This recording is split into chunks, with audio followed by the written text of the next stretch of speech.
வணக்கம். உங்கள் சங்கை சிலம்பு. நம்ம இன்றைக்கி பார்த்திங்கன்னா உலக பொருளாதாரம் பற்றி தான் இந்த காணொலியில் பார்க்க போகிறோம். உலக பொருளாதாரம்னு சொல்லி பாடநூலில் ஒரு 3 நூல்கள் இருக்குது, இளநிலை கல்வியிலையும் முதுநிலை கல்வியிலையும். அந்த 3ல் பார்த்தீங்கன்னா உலக நாடுகளின் உணவு தேவை, உலக நாடுகளின் உணவு வளர்ச்சி, அந்த மாதிரி சில பாடத்திட்டங்கள் வர்றப்ப முதல்ல மனிதர்களுக்கு தேவையான உணவே இல்லை, அதற்கு உணவுப் பொருளை மேம்படுத்தணும், உணவோட விளைச்சல் அதிகமாக்கணுங்கிறது ஒரு டாபிக் வரும். அப்போ பார்த்திங்கன்னா நம்ம பாடநூலில் பார்த்திங்கன்னா நம்ம இந்தியராக இருக்கக்கூடிய MS சுவாமிநாதன் ஐயா. ஸோ அவரை பற்றி இந்த பாடநூலில் நான் நிறையா படிச்சிருக்கேன். என்னோடய முதல் புத்தகத்தில் கூட நான் அவரை பற்றி எழுதியிருக்கேன். அது என்னென்னா 1962 காலகட்டத்தில் கூட இந்தியாவில் உணவு பஞ்சத்தில் இறந்த வரலாறுகள் நம்ம நாட்டில் பதிவாக இருக்குது. அப்போ என்ன பண்ணுறாங்க அப்படின்னா, ஏன் உணவு பஞ்சம் வருது அப்படின்னு பார்த்தீங்கன்னா, உணவுப் பொருளுங்க இந்த சீதபேதி, காலரா இந்த நோய்கள் மூலயமா மனிதர்கள் கொத்தாக இறந்து போயிடுவாங்க அந்த காலத்தில். அப்போ இந்த நோய்களுக்கு தடுப்பு மருந்து கண்டுபிடிச்சாச்சு. அப்போ மக்கள் தொகை அதிகமாகிடும். உணவுப் பொருள் ஒரு பக்கம் விளையிறதுக்கு பார்த்திங்கன்னா 6 மாதம் ஆகும். அப்போ 6 மாதத்துக்கும் அந்த விளையக்கூடிய குவான்டிட்டியும் அளவும் பார்த்திங்கன்னா, இப்போ சீதபேதி இந்த மாதிரி நோயில் சாவா மனிதர்கள் எல்லாம் உயிரோடு இருக்கிறதுனால உணவு பற்றாக்குறை வரும். அப்படிங்கிறதுனால உணவு பற்றாக்குறை விளைச்சல் அதிகமாகணும் அப்படிங்கிறதுக்காக தான் பசுமை புரட்சி திட்டம் அதில் உள்ளே வருது.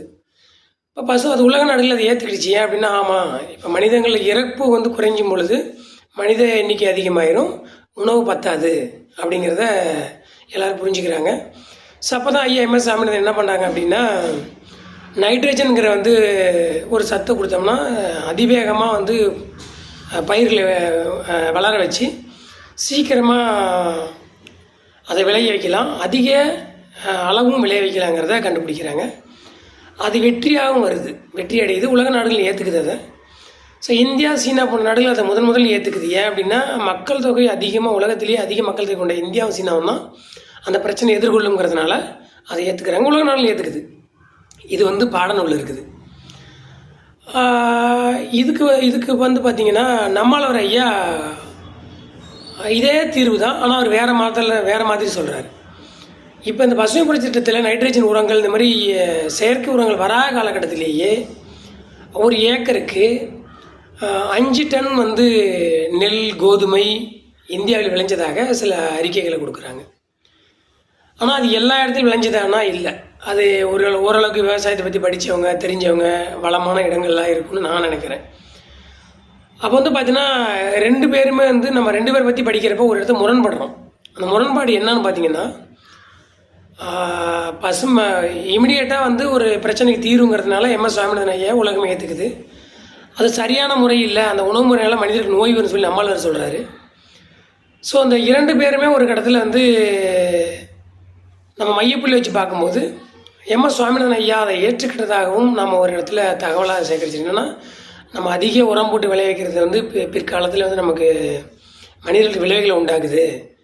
அதனால் அவரே இயற்கை உணவு ஒரு இடத்துல வயதான கடத்துக்கு சாப்பிட்டது மாதிரி ஒரு பதிவு நம்ம கேள்விப்பட்டிருக்கோம். அது எந்தளவுக்கு உண்மைங்கிறத நம்ம இன்னும் ஆராய்ஞ்சு பார்க்கல. ஆனால் அந்த காலகட்டத்தில் MS சுவாமிநாதன் ஐயா சொன்ன மாதிரி அந்த உணவு முறை தேவைப்பட்டது. ஏன்னா நமக்கு அப்போ வழிமுறை தெரியல. இப்போ நம்ம பார்த்திங்கன்னா அறிவியல் ரீதியாகவும் கல்வி ரீதியாகவும் எல்லா ரீதியும் நம்ம வளர்ந்துட்டோம். இனிமேல் இயற்கை உணவுக்கு நம்ம மாறலாம்னா திடீர்னு மாறிடும், கொஞ்சம் கொஞ்சமாக மாறலாம். எப்படின்னா, ஒரு 200 குடும்பம் இருக்காங்க அப்படின்னா 200 குடும்பத்துக்கு ஒரு விவசாயி, அவர் இயற்கை சார்ந்த விவசாயம் செஞ்சாங்கன்னா அவங்களுக்கு அந்த உணவுப் பொருளை கொடுக்கலாம்.